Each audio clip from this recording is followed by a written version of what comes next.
තාක්ෂණයට ආස කරනවා අදත් මේක තුලා ඉන්නේ ස්ටේට් ටිච් ස්කූල් channel එකත් එක්ක. ඉතින් අද අපි කතා කරන්නේ ඔයගොල්ලෝ කමෙන්ට් වලින් ගොඩ දෙනෙක් ඉල්ලා තිබ්බ වඩින්බු කොහොමද ගහගන්නේ කියන එක ගැන. ඉතින් මේ වගේ වීඩියෝ ගොඩක් මගේ channel එකේ තියෙනවා. ඔයාලට පුළුවන් channel එකට ගිහින් මේ වීඩියෝ බලන්න. ඉතින් එහෙනම් වැඩි වෙලාවක් කතා නොකර අපි දැන් යමු අපේ වීඩියෝ එකට.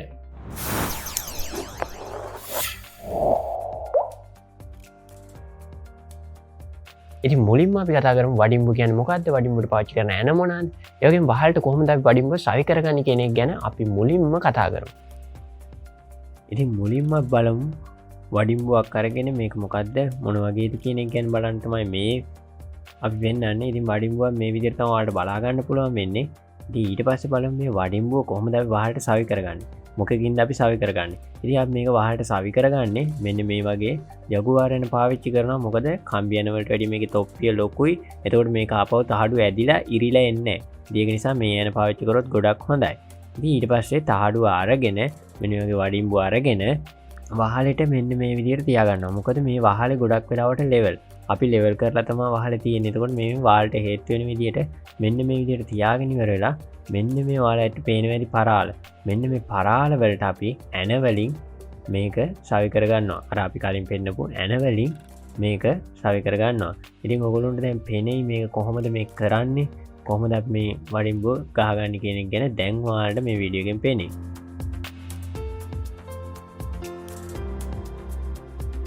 ඉතින් මේ දැන් වීඩියෝ එකේ පේන විදිහට තමයි අපි පරාල එක්ක මෙන්න මේ විදිහට මේ වඩින්බුව සවි කරගන්න. ඉතින් සාමාන්‍ය උළු වහල යන අනිවාර්යෙන් අඩි දෙකෙන් දෙකට මේ විදිහට පරාල තියෙනවා. මේ පරාල වලට අපිට මේ ඇන ගහගෙන මේක අපිට මේ වඩින්බුව වහල එක්ක කනෙක්ට් කරගන්න පුළුවන්.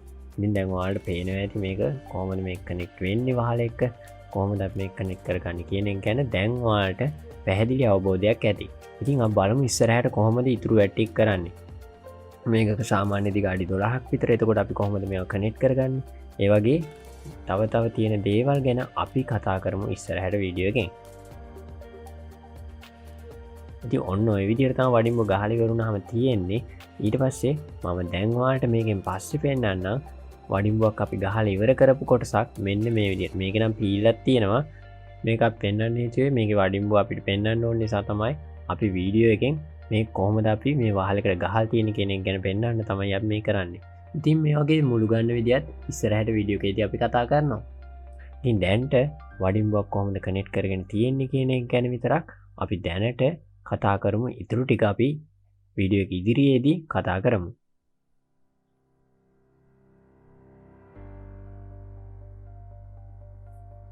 ඉතින් වහලට වඩින්බුව සවි කරගන්න එක ගැන අපි කතා කරා. ඉතින් වඩින්බුවක් එන්නේ සාමාන්‍ය අඩි 6ක් අඩි 12ක් වගේ. ඊට වැඩිය දිග ප්‍රමාණයකට කොහොමද වඩින්බුව සවි කරගන්නේ? කොහොමද අපි මේ වඩින්බුව දෙයක් එකිනෙක කනෙක්ට් කරගන්නේ? ඉතින් ඒක ගැන දැන් අපි බලමු. ඉතින් මේ වඩින්බුව අඩි 12ක් අඩි 6ක් වගේ කොටස් වලින් තමයි එන්නේ. ඉතින් අඩි 12කටත් වැඩි දුරක් යනකොට අපිට මේ වඩින්බු දෙකක් එකිනෙක කනෙක්ට් කරගන්න ඕනේ. එකිනෙක සම්බන්ධ කරගන්න. කොහොමද මේක සම්බන්ධ කරගන්නේ කියන එක තමයි අපි දැන් කතා කරන්න යන්නේ. ඉතින් මේකේ මම පොඩි කෑල්ලක් තියෙනවා වඩින්බුවක. මේ පොඩි කෑල්ලක් ගත්තේ ඔයගොල්ලන්ට වීඩියෝ එකෙන් මෙන්න මේ විදිහට පෙන්නන්න ඕන නිසා කොහොමද මේක කනෙක්ට් කරගන්නේ කියන එක. ඉතින් මේ වීඩියෝ එකේ පේන විදිහට මේක මේ එක් වඩින්බුවකින් මෙන්න මේ යටපැත්තේ තියෙන එකේ මෙන්න මේ විදිහට පීල්ලක් වගේ මේක බස්ස ගන්න පුළුවන් ඇතුළට. ඉතින් ඔයාට අඩි 12 වඩින්බු දෙකක් මේ විදිහට එකිනෙක මත හිටින විදිහට මෙන්න මේ විදිහට ඔයාට සවි කරගන්න පුළුවන්. ඉතින් ඊට පස්සේ මෙහෙම කනෙක්ට් කරගෙන ඉවර වෙලා ඔයාලට තියෙන මේ ග්‍රිල් එක පාවිච්චි කරලා රිවට් යන පාවිච්චි කරලා මේ දෙක රිවට් කරගෙන එකිනෙක කනෙක්ට් කරගන්න. ඉතින් මේ පොඩි කෑලි දෙකක් මම අරගෙන තියෙන ඔයගොල්ලන්ට වීඩියෝ එකේ පෙන්වන්න ලේසි නිසා ඉතින් ඔයගොල්ලෝ අඩි 12 කෑලි මේ විදිහට කනෙක්ට් කරගන්න පුළුවන්. ඉතින් දැනට මේ විදිහට අපි වීඩියෝ එකෙන් බලමු පොඩි කෑලි දෙකක් කොහොමද කනෙක්ට් කරන්නේ. ඉතින් මේ විදිහටම තමයි අපි අර අඩි 12 වඩින්බු කෑලි දෙකකුත් කනෙක්ට් කරගන්නේ. ඉතින් මේ විදිහට පරතරයක් තියලා මේ දෙක එකිනෙක අහු වෙන විදිහට මේ විදිහට රිවට් කරගත්තාම පස්සේ මේ දෙක අපිට එකිනෙක කනෙක්ට් කරගන්න පුළුවන්. මං හිතනවා දැන් ඔයාලට ඒක පැහැදිලි ඇති කොහොමද අපි මේ ගොඩක් දිගට යනකොට වඩින්බු දෙකක් එකිනෙක කනෙක්ට් කරගන්නේ. ඉතින් ඒක ගැන දැන් පැහැදිලි අවබෝධයක් ඇති කියලා මං හිතනවා. ඉතින් ඔයගොල්ලන්ට ප්‍රශ්න තියෙනවා නම් පහල කමෙන්ට් සෙක්ෂන් එකේ කමෙන්ට් එකක් දාන්න. ඒ වගේම ඉස්සරහට වීඩියෝ ඕන නම් ඒවත් කමෙන්ට් එකක් දාන්න. ඉතින් දැන් ඔයාලට පෙන්වන්න යන්නේ අපි අර ගහගත්ත වහලේ මේ ජොයින්ට් වෙලා තියෙන තැනක් තමයි අපි පෙන්වුවේ කලින්. ඉතින් මේ තියෙන්නේ ඒ වගේ ජොයින්ට් එකක් එකිනෙක කනෙක්ට් කරපු. ඉතින් දැන් ඔයාලට පැහැදිලිද මේ කොහොමද මේක අර අපි අතනින් වෙනම අරගෙන කියල දුන්න මේක කනෙට් කරන විදිහ දැම් මේ කනෙට් කරලා තියෙනවා තමයි ඔයාලට පෙන්න්නන්නේ. ඉතින් වඩිම්බ සවිකරගන්න විදිිය වඩිම දෙයක් එකෙන කනෙට් කරගන්න විදිිය ගැන අපි කතා කර දැන් අබලම කොහොමද මේ වහලේ අංශක අනුවක හැඩයක් ගැන වහල මුල්ලක් කොහොමදත් මේ වඩිම්බෝක මේ මුල්ලක් සකස් කරගන්න කියෙනෙක් ගැන දැන් අපි කතා කරු අපිට දැන්ගෙන ප්‍රශ්න තමාර කලින් කතා කරපු මුල්ල අංශක අනුවක කොටසක් කොමද සකස් කරගන්න දැම් වීඩියගෙන් වාට පේනවා ඒක කොහොමද කරගන්න ඉතින් මේ එක තහඩුවක මෙන්න මේක විදිහට මෙන්න මේ වීඩියෝ එක තියෙන විදියට ඔයා කපාගන්න ඕනේ මෙන්න මේ විදියට ඉතින් එවිට කපාගත්තාම් පස්සේ ඉතුරටික බලමුවක් මොකද කරන්න කියලා මොකද මේ අංශක අනුවකට මේක හැඩ කරන්න ඕන මෙන්න මේ විදියට මේකෙදින් මම පොඩි කෑලි දෙකක් කරන් පෙන්නන්නේ ඔයා මුල්ලෙදී එක් මුල්ලක කෙලවරුණාම් පස්සේ අනිත්ක වඩිම්බුවේ මුලකින් පටන් ගන්න එතකොට ඒ මුල්ලේ ඉඳන් ඒක කරගෙන යන්න පුළුවන් දැන් අපි මෙන්න මේ විදියට අර අනිත් වඩිම්බු අංශක අනුවට හිටනකොට මෙන්න මේ විදියට හිට්ටාම මෙන්න මෙතනින් මාක්කයක් දානවා කොච්චරක් දෙන්නේ ඉතින් ඒක මාක්කයක් දාගෙන ඒ ප්‍රමාණය අපි කපා ගන්නවා මෙන්න මේ විදියට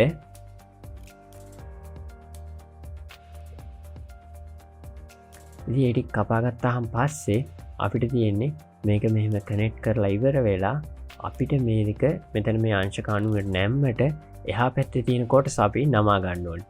ඉතින් ඒක නමා ගන්න එක මම දැනට මෙහෙම බිමින් කරනවා මේ විදියට අපි මුළු මට්ටම පාවිච්චි කරනවා මේ කෙලින්ම මේක නවා ගන්න හරියට මොකද අපි යටින් නමන තැනින්ම අර කලින් කපාගත්ත තැනම කෙලින් අපි තාඩුවේ එහා කෙලවරෙත් මාක්කයක් දාගන්න ඕනේ මාක් එක තමයි දාගෙන තියෙන්නේ ඔයාලට සමහරට පේනවා මෙන්න මෙතන මාක්කයක් තියෙනවා ඉතින් මේ මාක්කයෙන් පස්සේ මේක දැම්මම මෙහෙම අංශක අණුවක හැඩයට නමා ගන්නවා මෙන්න මේ විදිහට ලියක් පාවිච්චි කරලා ඒක තියලා මිටියෙන් ගහලා ඉතින් ඔයා වහලේ උඩදි කරනවා නම් ඔයාලට වහලේ උඩත් මේක අර අපි කලින් සවි කරගත්තා වගේ වඩිම්බුව සවි කරගත්තාම පස්සේ මේ විදිහට යටින් කපාගෙන ඉවර වෙලා ඔයාලට පුළුවන් ඒක ඒ විදිහට ගන්න. ඉතින් මිටියේදී මේක අංශක අණුවකට මේ විදිහට නමනවා. ඉතින් මේකෙදී රබර් මිටියක් පාවිච්චි කරන්න ඒක වඩාත් හොඳයි. අපි දැනට රබර් මිටියක් නෙවෙයි මෙතන පාවිච්චි කරන්නේ. නමුත් ඔයා පාවිච්චි කරනකොට රබර් මිටියක් පාවිච්චි කරන්න ඒක ගොඩක් හොඳයි. මොකද මේක තැලෙන ප්‍රමාණය සීරෙන් ප්‍රමාණය අඩුයි. ඉතින් ඒක නිසා රබර් මිටිය පාවිච්චි කරන්න. හරි. දැන් මේ විදිහට නමා ගත්තාම පස්සේ අපි බලමු ඉතුරු ටික කොහොමද කරන්නේ. දැන් මේ තමයි අපේ අනිත් පැත්තෙන් එන වඩිම්බුව.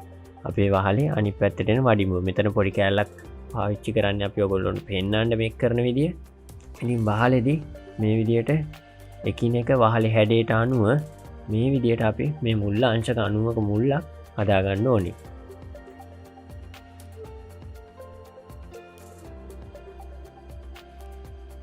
ඉතින් දැන් ඔයාලට පේනවා ඇති දලව අංශක 90කට මේක හිටලා තියෙනවා.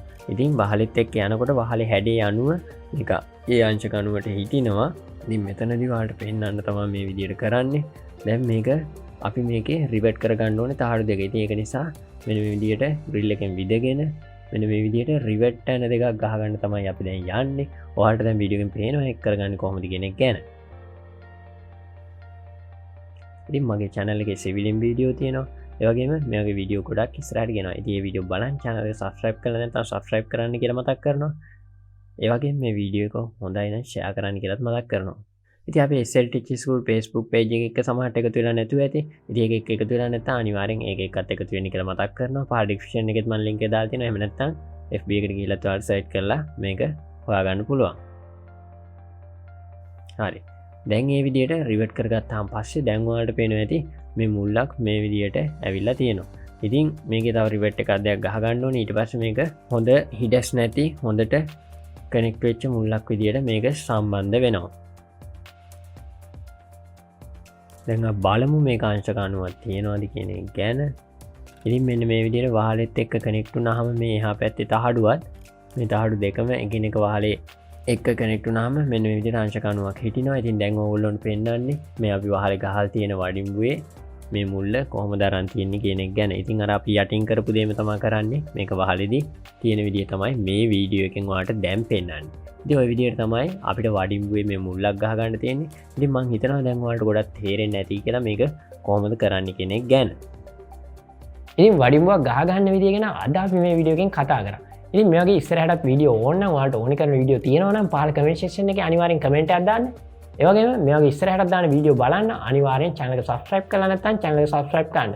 ඉතින් ඒ වගේම තව දෙයක් මතක් කරනවා අපේ SL Teaching School Facebook page එක තියෙනවා. ඒක එකත් එකතු වෙන්න පහල description එකේ මම link එක දාලා තියෙනවා. එහෙම නැත්නම් Facebook එකට ගිහිල්ලා ඔයාලට SLTH ස්කූල් එක සර්ච් කරලා ඒක ලයික් එකක් දාලා එකතු වෙන්න පුළුවන්. ඉතින් මේ වීඩියෝ එක අනිවාර්යෙන් වගේ යාළුවන්ට බලන්න ෂෙයා කරන්න අමතක කරන්න එපා. එහෙනම් අලුත් වීඩියෝ එකකින් හමු වීමේ බලාපොරොත්තු වෙයි. අදට අපි මේ වීඩියෝ එකෙන් සමු ගන්නවා. සුබ දවසක්.